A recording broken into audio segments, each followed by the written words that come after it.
There's so many people coming into pickleball nowadays. It has been the fastest growing sport in the world the last 7 years straight. Tennis players coming into pickleball. And they can certain strokes really easily, but there are some things that tennis players need to change sooner rather than later to get better at pickle faster. So I decided to ask one of my teachings here, Mason White, about his transition and what things he thinks would be most beneficial for new tennis players coming into pickle should learn. My name is Mason White. I'm a tennis and pickleball teaching professional down here in the beautiful state of Florida. I've been teaching for the past 10 years, and I want to share a few things about what I've learned and a few mistakes I've made along the way playing pickleball. One of the things I've learned is the forehand drive, working on that one, transitioning from tennis to pickleball, shortening that swing, using the legs more, and really trying to go for shorter swing, softer ball than just hitting it. And let me demonstrate a few really quick. First, I'm going to demonstrate a tennis forehand in slow motion, and then I'm going to demonstrate a pickleball forehand in slow motion.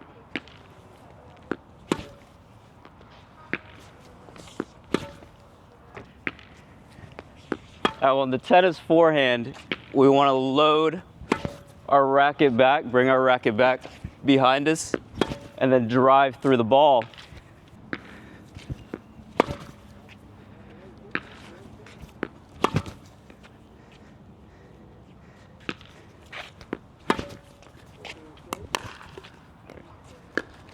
Like I was saying, in pickleball, we want to shorten that swing, keep our paddle out in front, and really use our legs to generate the power as opposed to the tennis racket.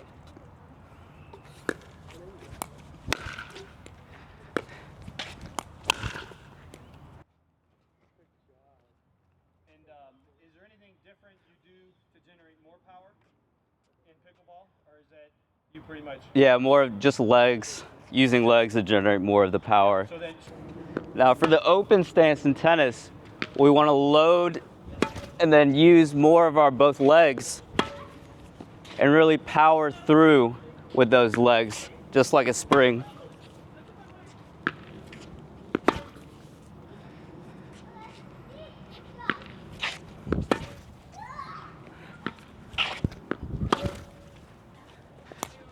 Now for the open stance in pickleball, we still want to use both legs and drive through, but now we're shortening our swing, so we need more legs than tennis to get the power that we need.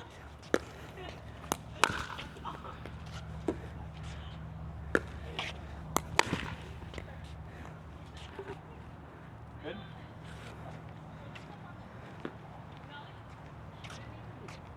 There we talked about the ground strokes, the forward hand and the backhand ground strokes. You're going to shorten the strokes. You're going to keep the paddle out in front of you a little bit more than with the tennis racket. You're going to let the body create the power versus the racket pulling through very long strokes. The second thing that we want to talk about are the volleys. The volleys are vastly different. Mason, tell us what's different about the volleys. So one other topic that we have to talk about today, and the key differences or big differences for this shot, is the volley. So in tennis, we want to keep our racket out in front and really push through it and come under the ball. Come straight through and under.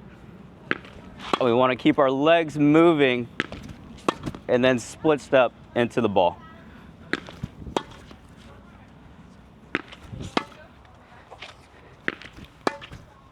Now I'll show you some backhands.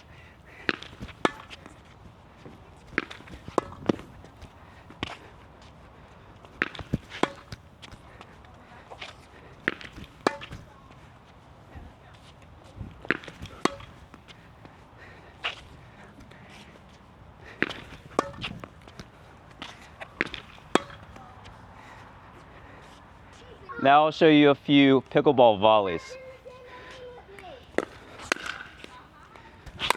And the key difference is now I'm coming over the ball and I can't step into the kitchen, and so I have to generate my power here and drive straight through with my paddle in a straight line.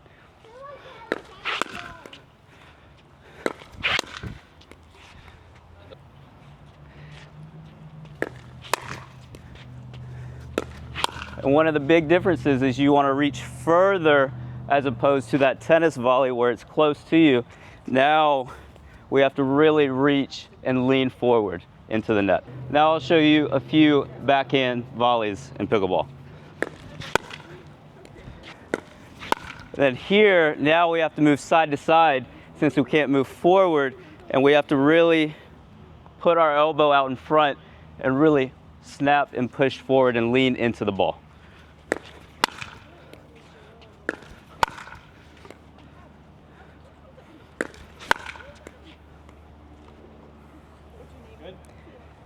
Now, the last area that I think is very key for tennis players is the transition area. This is something that's a little bit different from tennis to pickleball because you don't have as much time. You got to kind of start and stop and step your way up to the kitchen where most of the points are won. Mason, show us what it looks like.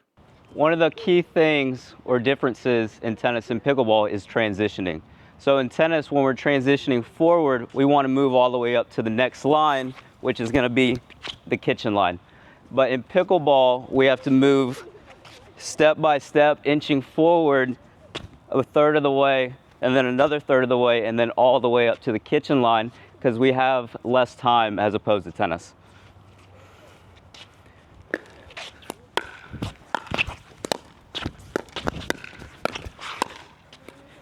And one of the similarities is kind of split stepping or stopping and resetting before each ball or each shot that's coming right at you. And so before it comes to you, we have to reset, really make sure our paddle's out in front, ready. We're in a stable, balanced stance as we're about to hit this ball.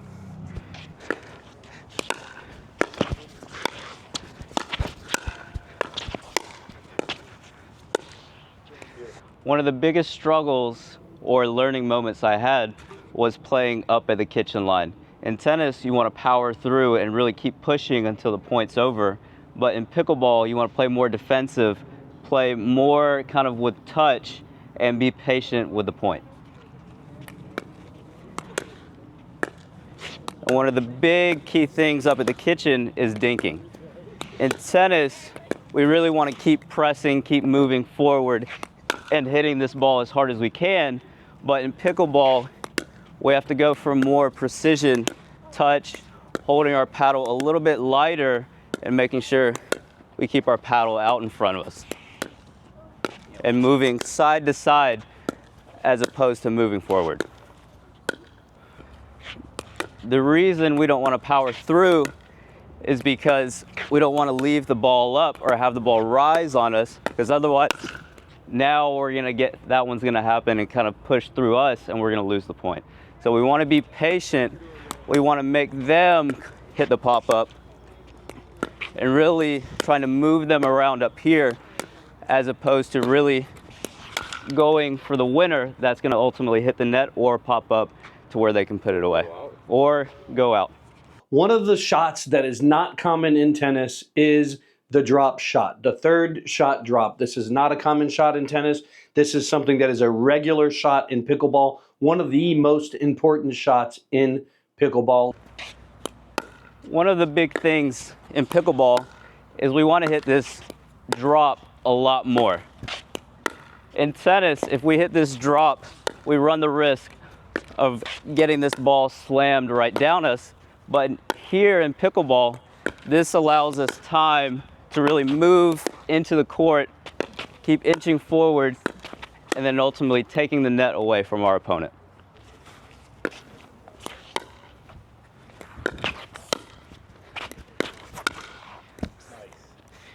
You want to see what happens when a tennis legend plays pickleball? Check these out.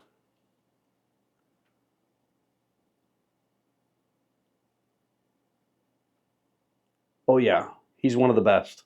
Fastest hands I've ever played.